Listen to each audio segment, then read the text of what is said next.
Okay, I think we can start. So hello, everyone. Welcome. I just want to thank you all for attending the second friend banking team call. Tonight's going to be exciting, so let's get started. I'll turn it over to Vicky Barnes. If you missed the first friend banking team call and want to catch up, the link is going to be in the chat, and I'll also include that within our follow-up email. Thank you, Marnie. Hello and welcome to this American Promise Training and Action Series. As Marnie said, this is the second meeting of the Friend Banking team, and we're so excited you've joined us. My name is Vicky Barnes, and I'm the Minnesota chapter leader with American Promise. I'll be leading the call with Marnie this evening, so give a wave if you're new to the team, or shout out if you're not on screen here. Any newbies? Yeah, Well, welcome. I'm new. I'm just Thanks. getting information. Okay, good. Thanks, John. So the purpose of this friend banking team is, number one, to inspire you about the importance of bringing new people into American Promise to join in fulfilling our mission to win the 28th Amendment, to help you be a more confident and enthusiastic spokesperson for our work, and three, to provide a structure of ongoing support to assist you in succeeding. Tonight's session is one in a series of 5 trainings and ongoing teams of support. The trainings and ongoing teams will include topics like these. This friend banking team will eventually include topics like writing and telling your story of self, learning the laser talk, friend banking, and other forms of personal outreach. We won't just learn these things. We'll be meeting once a month to support each other in succeeding. I'll describe the other trainings, but I want to make it clear that we're not just talking about a one-time training and then goodbye, but starting with the training and then having a team of folks whom we'll meet once a month, led by a trained volunteer, to support each other in taking action in that area. Other teams starting up monthly will be letters to the editor, focus on writing letters and other media pieces and getting them published. The first letters to the editor training will be Thursday, March 25th at 7:30 p.m. Eastern. Another one is meeting with elected officials, whether in person or virtual. Whether at the local, state, or federal level, there are skills to learn to make these meetings more successful. The team will meet each month to support each other in having breakthroughs in meeting with your elected officials and moving them up the champion scale. For example, going from opposed, neutral, or supporter, all the way up to advocate, leader, and eventually champion. Because the National Citizen Leadership Conference, or NCLC, is May 2nd through 6th, and because Lobby Days, May 4th, 5th, and 6th are such an important part of the NCLC, we've begun a series of trainings to help you prepare for Lobby Days. The second Lobby Day training is Wednesday, March 24th at 7:30 p.m. Eastern. More on this in a moment. Another training will be on planning and hosting events with or without other organizations partnering with you. And finally, the use of social media. Some people have asked how the series of 5 trainings and teams that will come out of them differ from the 5-part training series AZER is leading on the first Tuesday of every month. The trainings AZER is leading are focused on guiding our chapters in strategic thinking as they work to get their state ready to ratify the amendment. The trainings and ongoing teams we're offering, including this one, are focused on specific tactics, specific skills that chapters will benefit from becoming proficient in. Sorry. AZERs are on strategic thinking and these are on tactics. At this time, there are a few teams that are in need of co-leaders. If you're interested in co-leading a team, please provide your name, email address, chapter affiliation, and or geographical location if you're not affiliated with a chapter. And I will post this Google form right in the chat right now. Thanks, Marty. Let me tell you what will happen the rest of the call. Next, we'll share some inspiration with a short video featuring Hedrick Smith, a true American treasure, and we'll talk a bit about passion and motivation. And Marnie and I will role play a call to an acquaintance. Then we'll put you into breakout rooms if you feel it will be helpful, so you can practice your calls or go over your script with another person. Then we'll come back, go on mute, and make some actual calls, or text to set up calls for the future. And then we'll come back together to hear how it went. But first, we'll share how our calls went since we met last month. For those of us that were on the call, you were asked to make several calls each week. We had a sample script to use, or you had to come up with your own. Does anyone want to share how that experience went?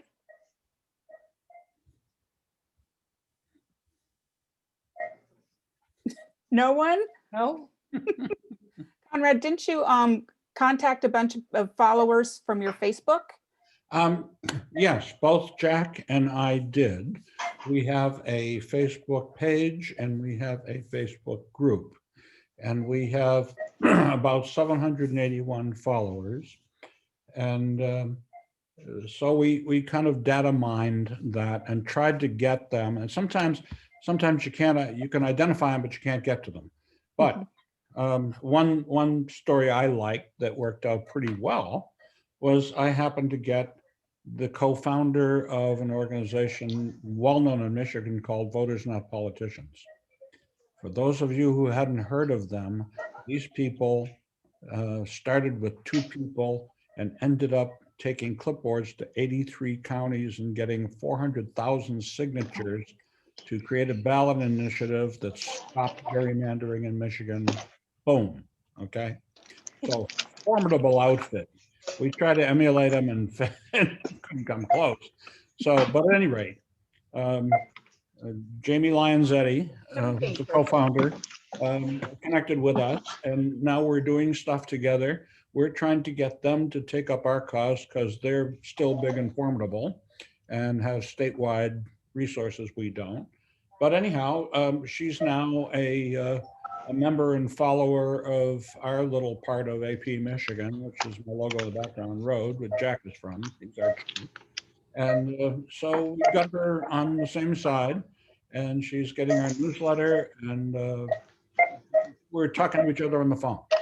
Great. So, That's great. so we didn't get a lot of people. We did also get, what do you think, Jack? We've got a couple of dozen people that we were able to add to our list and newsletter and who like our stuff on and comment on our Facebook pages and group. So we're finding social media, jumping forward a little bit, to be a good variation on friend banking.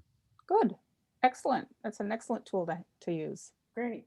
Yeah, it got us, I don't know, a couple of dozen new people we didn't know before that we're engaging and vice versa. And whether or not they join us AP or not, we don't know yet, but it's working. Yep. And you never know. Sometimes people surprise you.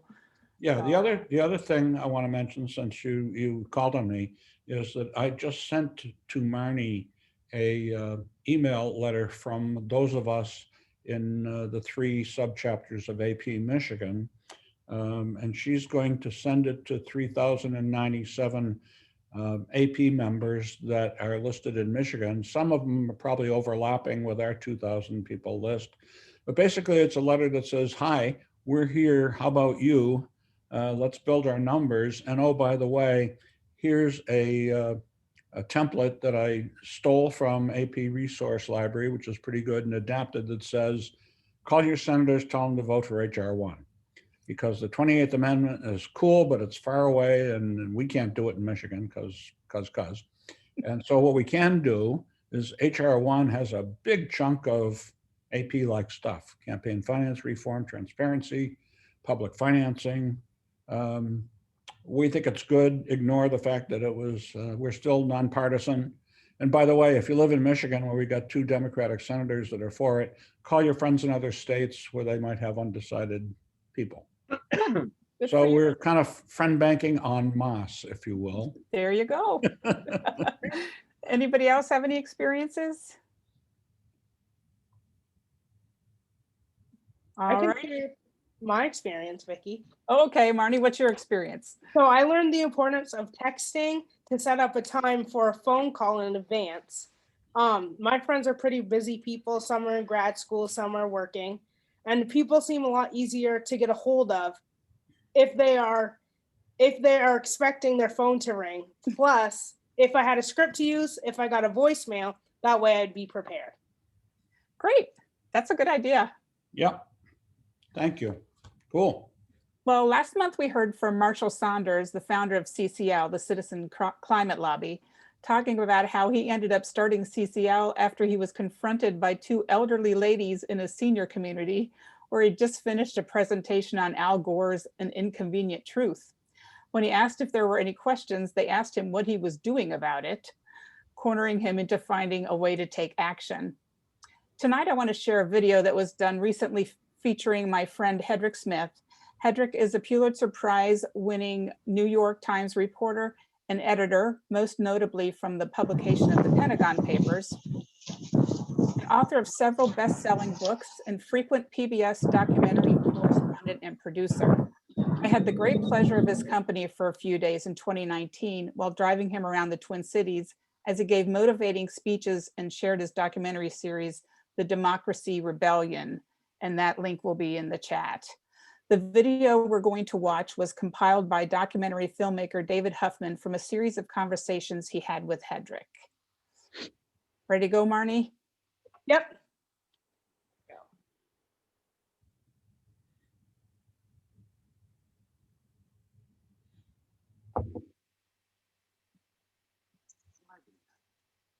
I think I've always been drawn to the stories of the underdogs.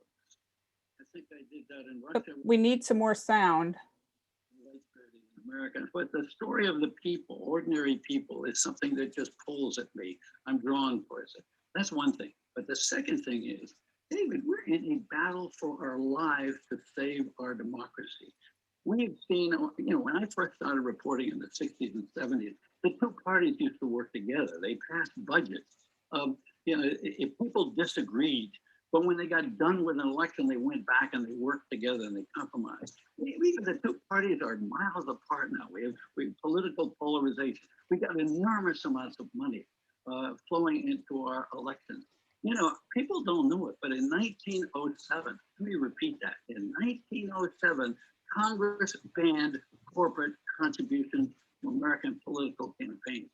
They're going on right now because the Supreme Court decided in 2010 that political contributions, money was equal to speech and corporations were like people.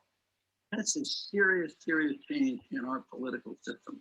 And people understand that. And the underdogs, the people, the average folks, the grassroots heroes are starting to react to that. And I think it's a critical time for our democracy. There's a question whether or not rule of law, there's a question of whether or not fair elections as opposed to rigged elections, whether or not open voting is going to survive. And what's fascinating to me is not that I discovered that, but all kinds of ordinary people discovered that. They found it out on themselves. They kept telling Washington again and again in one election after another, go fix our broken democracy, stop rigging elections, put limits on corporate money, put limits on billionaire money. And Washington did diddly squat. And finally, people realized, oh my God, it's we the people, it's up to us. We have to do it ourselves. And David, what's amazing and what's thrilling to me as a reporter and so encouraging as a citizen is how many people in how many states have figured this out. People have said, we want elections to be fair. We're going to stop partisan gerrymandering. We're going to stop letting politicians draw the lines of election districts so they have more of their party in there so they can get reelected. We're going to stop this business of unlimited money coming into our elections. We're going to make it easier for people to register to vote. Yeah, we're going to check them. We're going to make sure that they're legitimate voters. They're citizens. They should be voting. But if they're eligible, and by God, we're going to help them vote. And if we're going to beat the big guys and the big money, maybe we're going to need public funding of campaigns. The way you're talking, I should feel hope. Now, I have an 18-year-old son. He's in school, and he's telling me that his friends have no hope. They are completely down on the future, on America, on the economy. They don't like old people like us because they think we gave them a bad planet. Do you have hope? And do you feel that I, as a person watching you, should have hope? Yeah, David, I do. I do think you should have hope, but I also understand how those young people feel. Look, we've made a mess of it. Our generation, maybe not you and me, but our generation has made a mess of it. We've made a mess of the economy.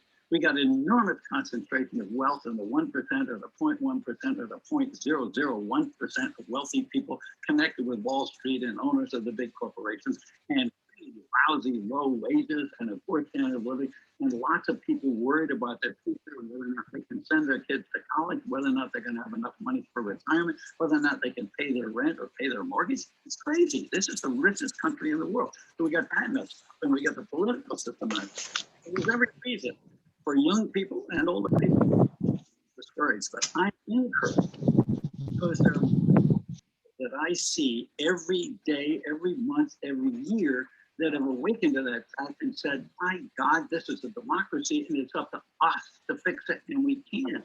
David, 2018 was the best year for political reform in America in 50 years. 5 states by popular vote adopted gerrymander reform. They took the power away from the politicians to draw the maps of election districts and put it over with a bipartisan or a citizen commission to make it fair, to level the playing field.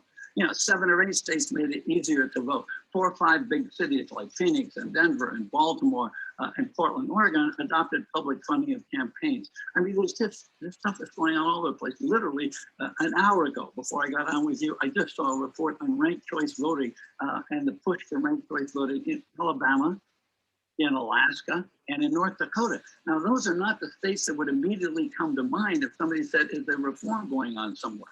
It's going on all over. People have the bug. And the great thing about democracy is that the courage and the commitment of people who are doing something is contagious. I'm thrilled by this documentary, The Democracy Rebellion, that I made, because it's not about me, it's about the people. Please take a look at these stories. Not because they're art stories, but because they show you real live people taking action and winning. Winning for we the people, winning for democracy, winning for people, winning for average Americans. Is how to stop up. Yes. He was almost finished. Yep. Well, I'm- I could go on with you for an hour. It's a lot of fun to talk with you. You have a wonderful energy, and but I'm going to stop here because I feel for my audience that you've given me a sense of encouragement and a sense that I'd like to be a reporter if I'm young. Sounds pretty exciting. I don't know what you would tell your grandchildren, but we'll see when you respond. But I want to thank you for doing this with me and for being as passionate as you are and for not giving up on the country and democracy. And so thanks. I care. I care. I'm engaged, and I'm so lucky. To me, it's just been a natural commitment. I think maybe it's the way I was brought up. Maybe it's the way my father loved me. Maybe it's my grandfather's idealism about wanting to be a country. But it's just been a great run. I love it. So sorry about the recording on that. Maybe, Marty, could we put the link in the chat so if somebody wants to watch the whole thing? It's a 20-minute video, and he covers his work in Moscow and the civil rights and all that stuff. So it's a really nice video. So I love his face at the end. I think that's what I look like when I'm discussing the amendment and the progress that we're making. And when I talk about all the people I've met that are spending some of their precious time trying to rescue our country from the hands of big money special interest groups. And I could tell you that in 2019, Hedrick could run circles around me. And but then he was only 86 years old then. So yeah, he had a little more pep. But that's what passion and motivation looks like.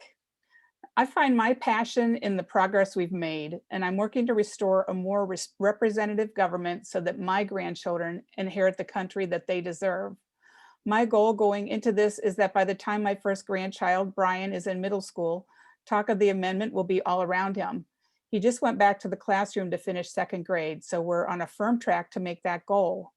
When I look at the unitedforthepeople.org site, and Marnie will put that in the chat, and see how far we've come, I'm reassured that this goal will be met.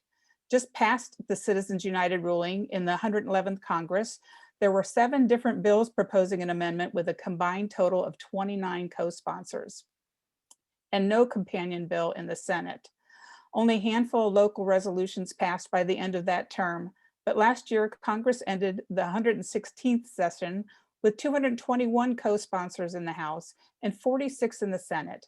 We now have 22 states representing 48% of the population and over 830 local governments. Thank you, George Penn in Wisconsin, calling on Congress to pass an amendment. That is what keeps me going forward, and how far we've come. That makes a big difference to me. So what's your passion in working on the amendment? Where do you find your passion? Raise your hand physically, or you can click on the button if you go into the reactions on the bottom of your screen, and there's a raise hand sign. I would like at least 3 volunteers.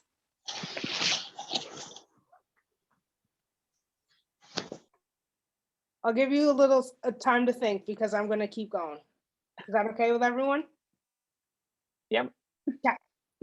So friend banking is all about bringing new people into our movement. It's about expanding our reach so that we can have a diverse group of citizens involved. No matter how you reach out, calls, texts, social media, or emails, your efforts will help us reach our goals on a local, state, and national level. We've heard some great ideas. Hopefully, if you're able to set up some calls for our call break, if not, perhaps you could contact some members of a group you are active in, or use the time to contact members of your AP group via text or Facebook message and ask them if they're open to participating in a future date. So I'll go back to those questions I asked in the beginning. So what's your motivation in working on the 28th Amendment? Where do you find passion? George, I'm going to come at you. What keeps you going? And you're on mute if you're talking.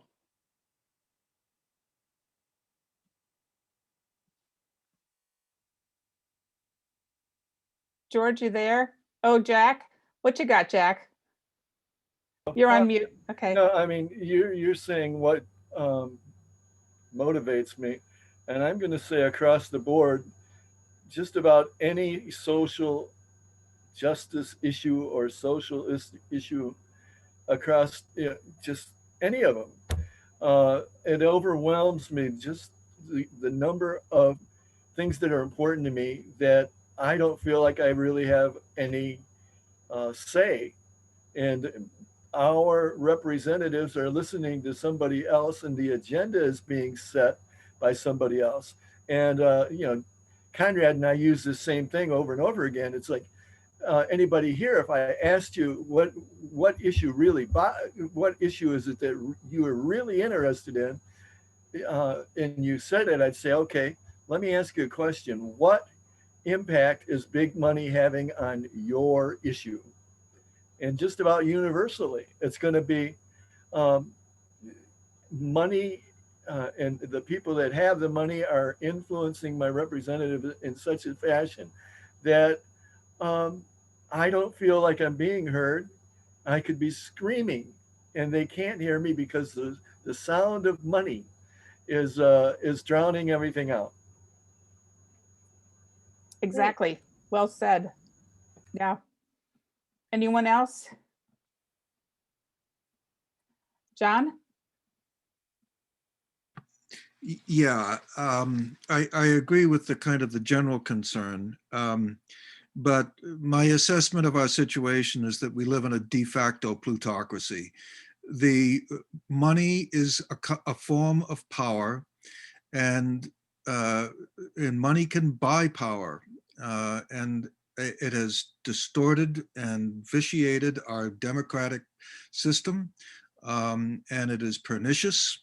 And the unregulated capitalism that the far right wants is poisonous, and we simply have to stop it.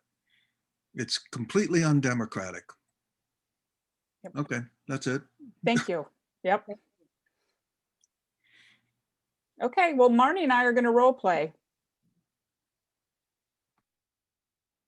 Something left-leaning like Indivisible, or perhaps more conservative church group, or an environmental group. Use all your contacts and groups that you kind of, see on a periodic basis, it could be a great source to get them on board. Someone who shares the same taste in books. So let's see. Let's see how this goes. So I had texted Marnie and set up the call. I sent the following text, and I script my text too, so I don't make any mistakes, and I can just pick it up and copy and paste oftentimes. So, hi Marnie, it's Vicky from Book Club. I think you know that I volunteer with a group working on getting big money out of politics. I'm participating in a challenge and wondered if you would be up for a phone call on Tuesday evening so I can share some info with you. Not asking for money, just a conversation that will take less than 5 minutes. And Marnie said, okay. So I called her on Tuesday evening around 7 o'clock and said, hi Marnie, it's Vicky with Book Club. Is this still a good time for a short conversation? Yes, we finished dinner and I have time, and I do support getting big money out of politics. Great. So the group I'm working with is a cross-partisan group called American Promise, with Supreme Court rulings making it unconstitutional to regulate campaign contributions and expenditures. Our only way to control big moneyed interests in influencing our elections is by passing an amendment. 8 of the 17 amendments since the Bill of Rights were citizen-driven amendments to overturn bad Supreme Court decisions. The more people involved, the faster we can make it happen. What concerns you most about the influence of super PACs, corporate unions, social welfare spending in our elections? Well, I'm really fed up with the healthcare issue. Insurance is more available now, I know, but the high deductible healthcare plans my employer offers has me paying out of pocket for everything. Last year, I just missed making my deductible, so it's like not having insurance at all. I know. The money that the healthcare industry floods into our elections has given them a seat at the table when policies are being negotiated, with no seat left for the people who are affected. We will never get Medicare for all if we don't get money out of politics.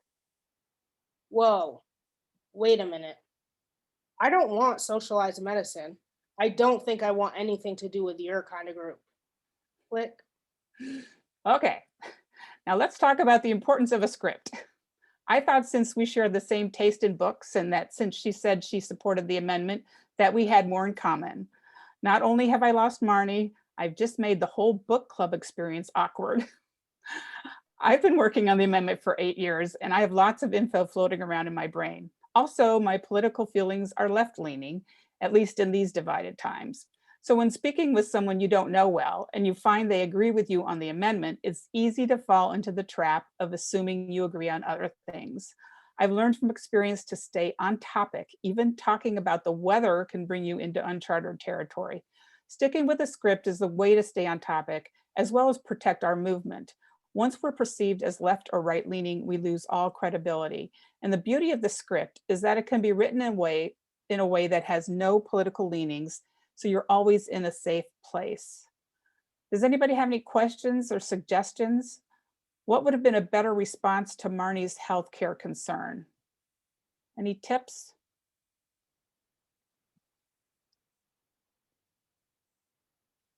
I'm going to put somebody on the spot. John? Well, it's the socialism canard. And this is, so you have to distinguish between what's private and what's public. We have public agencies, we have fire departments and police departments and so on that are paid for by public funds. And so the question is healthcare something that should be in private hands or in public hands? Because it's an essential service, just as police and fire. So now, is that too left-leaning? I don't know. It would seem, at least to raise the question of the difference between private property and public property. Well, and then that takes you in a completely different direction.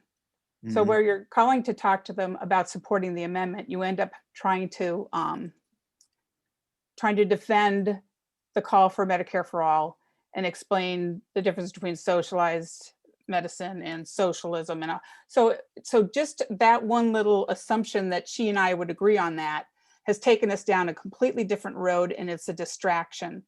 So rather than trying to justify my beliefs, staying clear of a solution to her problem other than getting money out of politics is going to make, kind of convolute the whole discussion. So when I called to ask her for her support in the amendment is the issue. The money in politics is the issue. The amendment is the answer. So staying on topic keeps us from veering into those other directions. So what I should have probably said is, yes, our healthcare system is a discussion we need to have, but our voices are being overpowered by the big moneyed healthcare industry. This is exactly why we need the amendment. Would you mind signing a pledge of support? So that way, she and I maybe never will agree on Medicare for all, but that wasn't the purpose of the call. And the issue is money in politics, and the solution is the amendment. So as long as we stay focused on that, it's going to be a lot easier to talk with people from all kinds of different political leanings, and also get us more support for the amendment.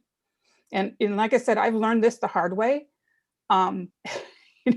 especially talking with a lawmaker, and then they'll, it's, corporations and unions, yes, unions, and then they'll start to trash a union, or, you just don't want to veer off of that because then you end up trying to tap dance around, get back to where you wanted to be to begin with.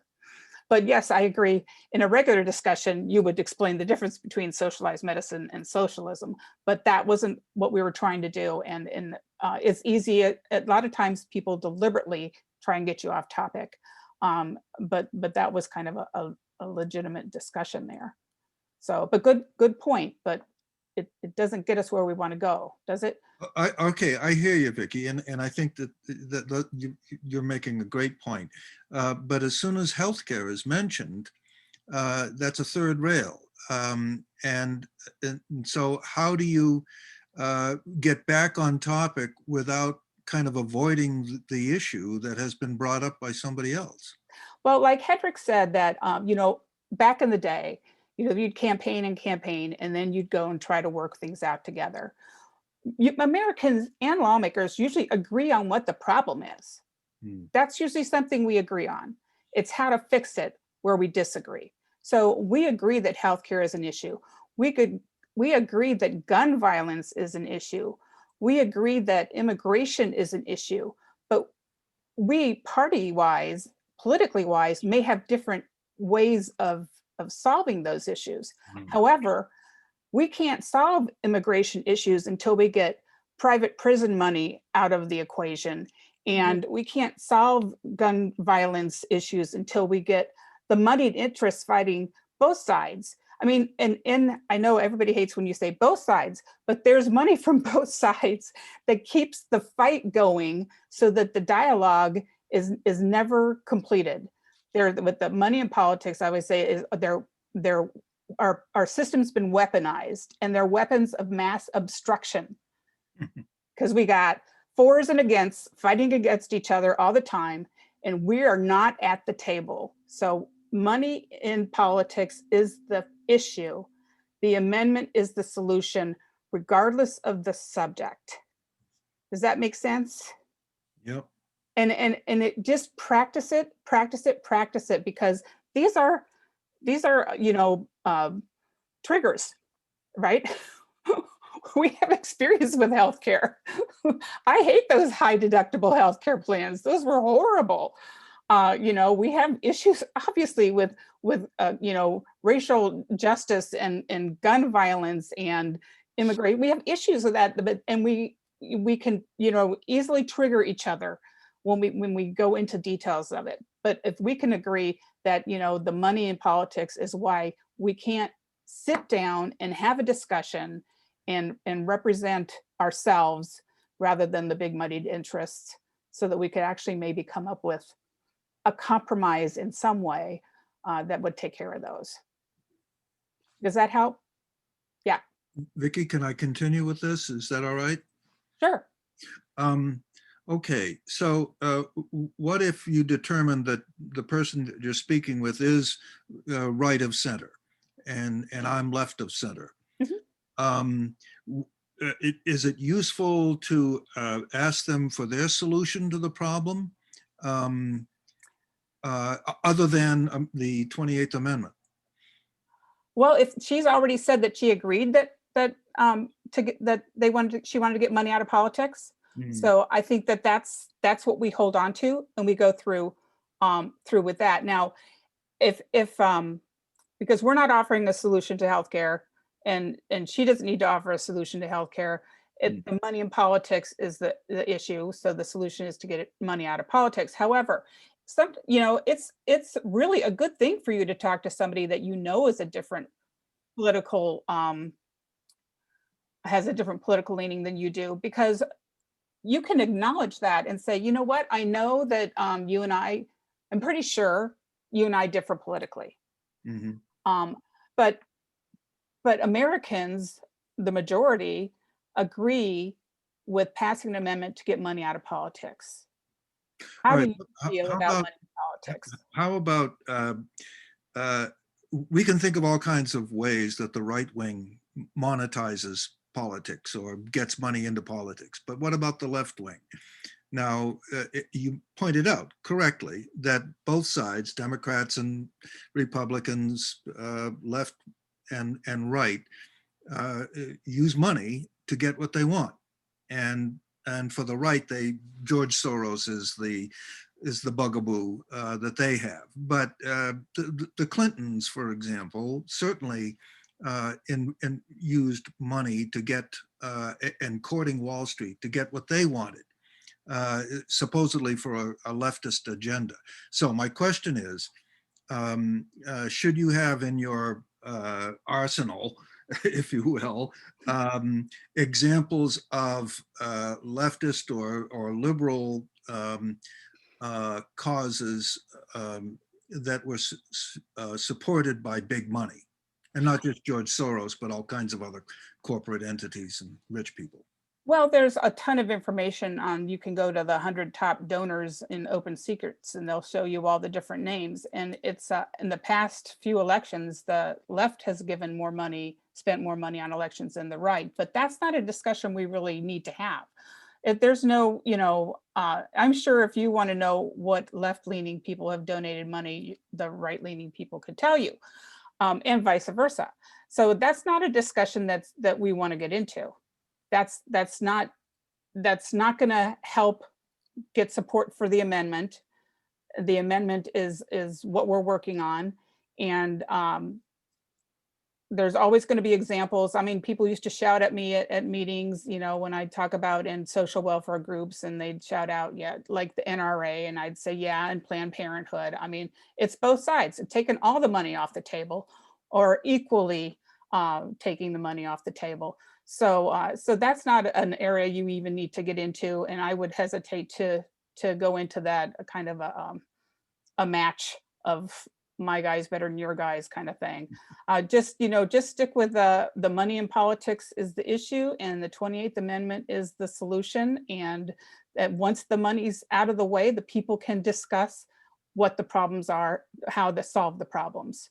So it's premature to even talk about how to solve that problem until we can get the moneyed interests out of the way. Thanks for the clarity. Anybody else? That was fun. Go ahead, Conrad. Yeah, Vicky, a couple things. One, summarizing what you and John just went is a thing I put in our guidelines when we did our lobby day. Simple. Don't argue. Don't get drawn into an argument. Don't get drawn into a change of subject. Find common ground. Now, that having been said, I would like you to finish your role play with Marnie and overcome that, because it just stopped. And I don't get stopped. Okay. So All right. How about you and Marnie go make it work, given that she said what she said and Okay. you're on different.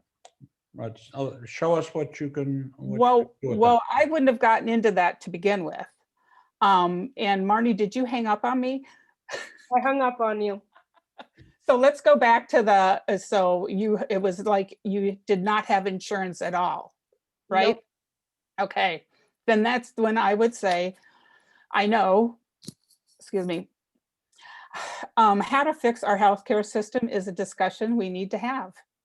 But our voices are being overpowered by the big moneyed healthcare industry, and this is exactly why we need the amendment. Would you mind signing a pledge of support?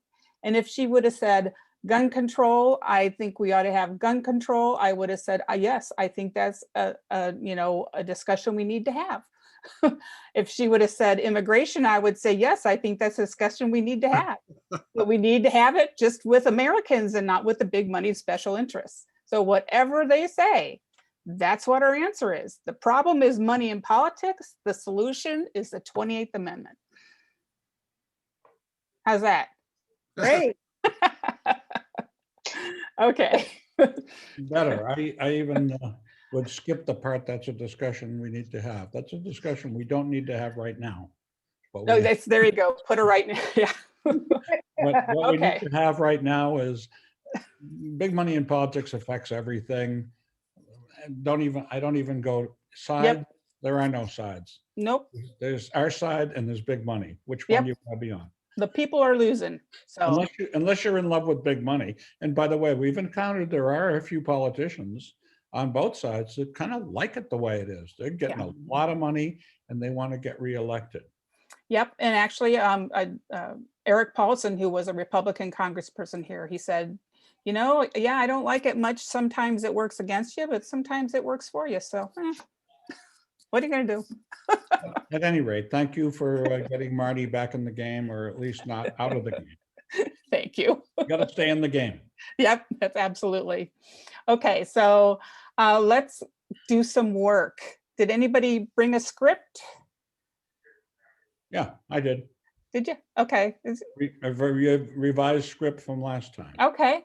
Would you like to go into breakout rooms to play with your scripts? If you don't have one, you could stay here. We can work on one, or Marnie can put a link to one in the chat. I just put it in the chat. Okay, so there's a link to one in the chat if you don't have one or want to work with that. And then we can put you into breakout rooms and you guys could practice a little with each other, and you could mess it up by, make it challenging by throwing something in there like we were discussing, and see how you can combat it. Does that work? Not yet, but it could.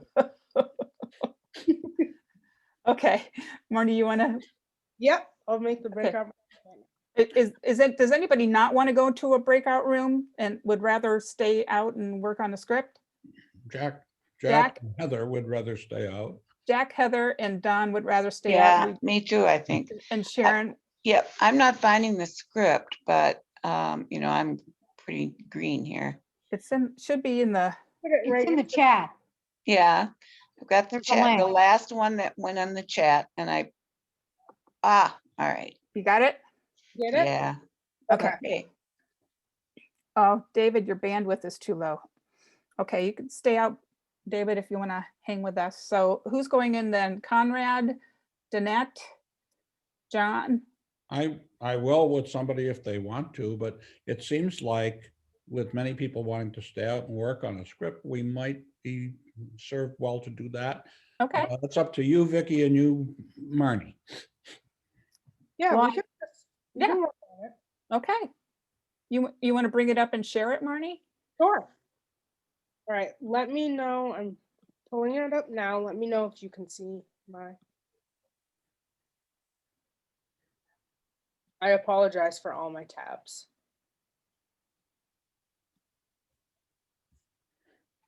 You're muted, Vicky. I said, now we know just a little bit more about you. Yeah, I know. I promise my apartment is super organized, but the tabs are not. Okay, so can everyone see the script okay? Yep. Yep, this is the one we used the first time. Yep. I don't know if, other than being self-serving, I was requested to and sent you and some of the others down here like Ishwara, but an addendum to that or some modifications of that. Do you have it so that we could share it? I do. I don't know how to do that, but I have it as a doc handy. Can Can you make him able to share his screen, Marnie?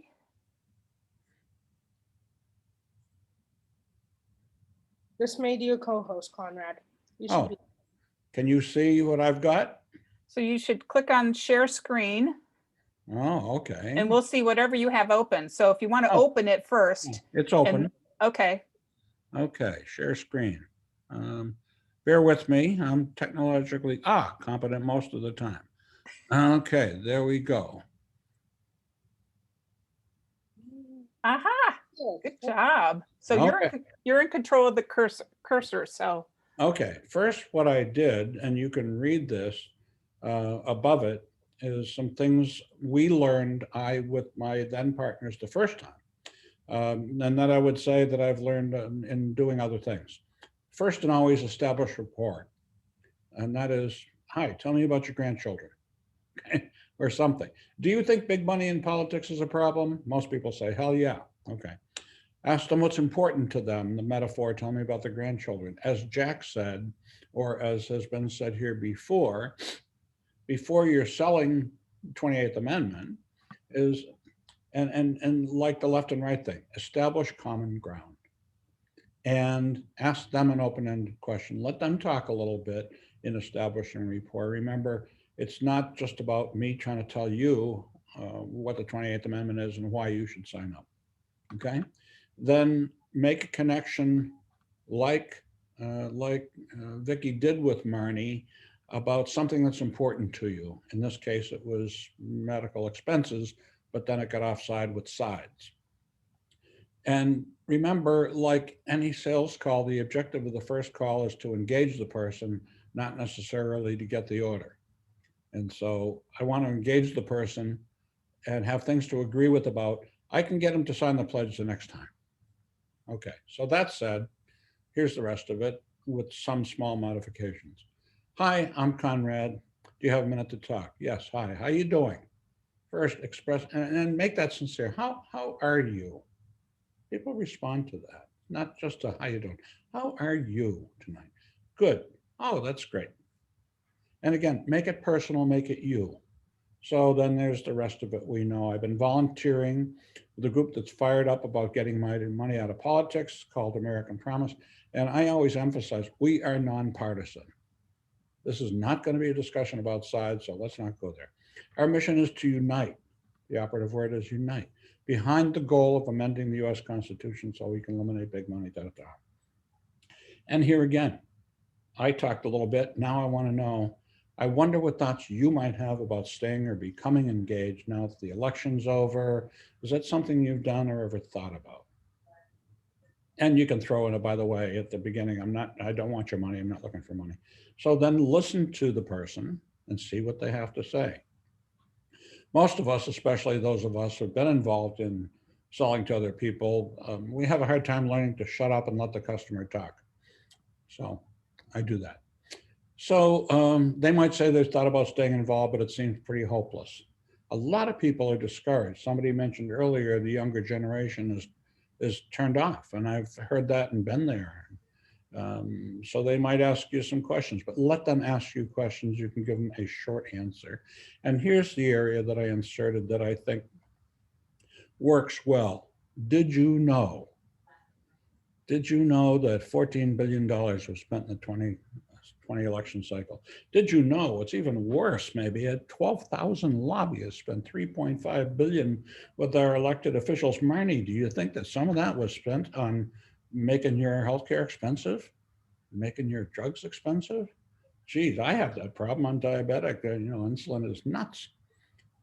So then stop and let them say something. And Marnie says, yeah, damn, insulin's really expensive. It's killing me. I can't afford healthcare. And so, okay, what can I, and eventually either they say or you say, what can I do? Or I say, you know what? There are some things you can do, and even better, there's some things we could do more easily together. And there's a couple of easy, important things you could do. Now, here comes the ask where we try to get them to sign up. Lately, we've been saying, here are some things you can do that we can help you do. One, you can write a letter to the editor with your thoughts on the subject, and please do something about it. And the editor can be virtual or print. 2, you can get with others and try to get your town, your city, your county to pass a resolution for campaign finance reform, 28th Amendment. 3, what we're doing, calling your senator and saying, support HR 1. It's got a bunch of good stuff in it. Here's a link to HR 1. Here's a link to the rest of it. Okay. And then you got the rest of it that we talked about before about getting people to sign up. We don't think that's enough alone because a couple things. For us in Michigan, the 28th Amendment is far away because we got a legislature that just ain't going to do it. Okay, they're not going to be one of the 23rd state to do it. So we're going after things like ballot initiatives. We're going after things like resolutions in the next town, the next city, the next county. And anyhow, end it on establishing rapport and getting each other's contact information. I want to have a next call. The objective of the first call for me is get the next one. Hey, it was really great talking to you. Thanks. Hey, would you mind if I check back with you in a week, maybe 2, whatever works for you? Great. That's my shtick. On starting with the AP one. By the way, this and other things that AP offers and templates and resources got me going, got me excited about doing stuff. So I just added to it and started using it with people. Tell 2 friends, talk to somebody on the street, Mhm. Yeah. relatives, whoever, doesn't matter, just engage. Yeah. Awesome. Engage and get them to do stuff. Any questions? No, that's a little bit like the Sam Daly Harris and the when you're getting to know somebody, like whether you're making an appointment with a lawmaker or someone that you want to really their support, is you kind of treat it like a first date. Yeah. And you just, and the object of the whole thing is because you want a second date. You betcha. So do you want to put on your best face and make sure you're engaging with them and intriguing enough to make them want to see you again. So that's that, and that's a great thing to keep in mind when you're friend banking, but you want to expand your friendship.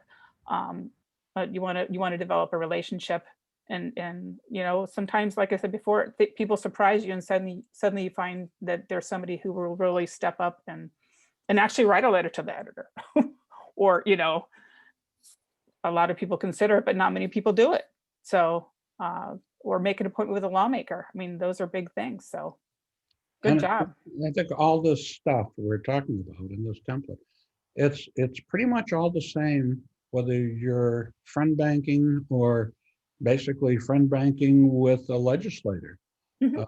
The same stuff worked I remember last year, Lobby Day, one of the guys we got was a very right-wing representative from the West Coast of Michigan. And we didn't get into an argument with him. By the end of the 20 minutes or 30 minutes we were together, we were agreeing on stuff like, hey, just let me ask you a question. Seriously, do you spend a lot of time raising money or talking to people about raising? He said, yeah, I have. It's a real pain in the ass. Yep. Oh, the other thing we did with the politicians, and it's probably less appropriate here, is we walked in and said, we don't care what your policy things are, and we're not going to try to change your mind on policy. All we're here to talk about is how big money affects everything and drowns out our vote. We don't like that. What do you think? And he'd bring up some policy, whatever. He said, hey, that's good. You vote that way if you like. Let's talk about the big money again. Yeah. Yeah. And that's the thing too, is when you're speaking with lawmakers, don't let them pull you in one way. Keep going back to what you're there for. But yeah. Yeah, and he didn't want to talk about all of it or make it an amendment. I said, okay, how about just lobbying? Do you have lobbyists call on you? He says, yeah. I said, do you know who they're representing? He said, no. He said, one of them told me they're representing one. I said, did they tell you that most of them represent multiple parties and you don't know who they are? And he said, yeah, you're right. I said, how do you feel about that? He said, doesn't make me happy. I said, good, let's get mad together. Yeah, that's good. Whatever it takes. Yeah. Yeah. Great. So it's be Okay. flexible, and it's like getting in the ring, you know? Yep. Don't take a punch, and get ready to bob and weave when necessary. Yep, absolutely. So does anybody have any feedback on Conrad's script? Any questions or suggestions? It's basically, it's the AP script. I didn't, Mhm. change it. Just worked it around, added to it a little bit, personalized it a little bit. Thank you for listening. Thank you for sharing. And you really did, you shared. Yeah. You shared your screen. Okay. Are we gonna, we're gonna make a call, Marnie, or? Well, it's 8:30 right now. I guess not. guess. Yeah, okay. Well, did you guys learn anything or? Oh, yeah. I I did. did. Good. Yeah, I thought Conrad's contribution was great. Yeah, good, good, All yes. of Plus you, you learn yeah. to not touch the third rail. Yes, Stay on message. yeah, Yes, that's great. yes. Right. Mhm. If you start with, there is no third rail, I'm not going to touch it. There you go. So, okay, so well, next month, we are going to talk scripts.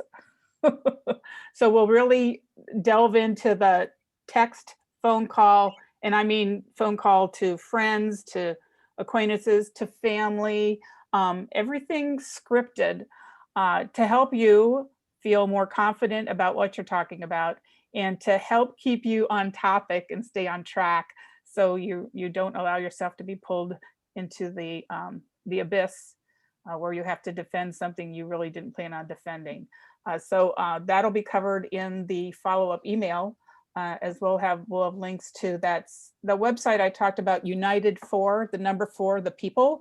That keeps track of all the amendment and resolution progress from before Citizens United to current.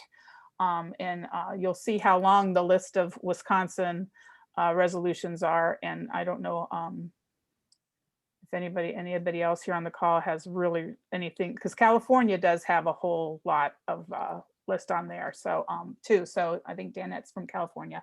And then the link to the Democracy Rebellion, which was Hedrick Smith's PBS documentary, and the link to the pledge. So you have that to send to people. Do you know how to save the chat? Everybody know how to save the chat? Up in the your chat, click on chat. Yeah. And then in the bottom, my screen. No, where is it? Oh, that's The participant. bottom 3 dots. is Bottom 3 dots, yeah. save chat. Yep, you just click on that and save chat, and it will it will save all those links and anything Marnie put in there somewhere in your computer. But usually when you get out of Zoom, there'll be a little screen that shows you the file. So quick, put it somewhere where you'll remember it, like your desktop or something. But it saves it somewhere in your computer so you can access all that stuff afterwards. And then Marnie will send a recording of the call out too in a couple of days. Okay. All right. Everybody good? Yep. Okay. Thank Thank you, you. Becky. Thank you, Marnie. Thank you all so much for Yep. being with us, and tell your friends, and we'll see you next month. Thank you all so much. Take care. Bye-bye. Bye. Bye-bye.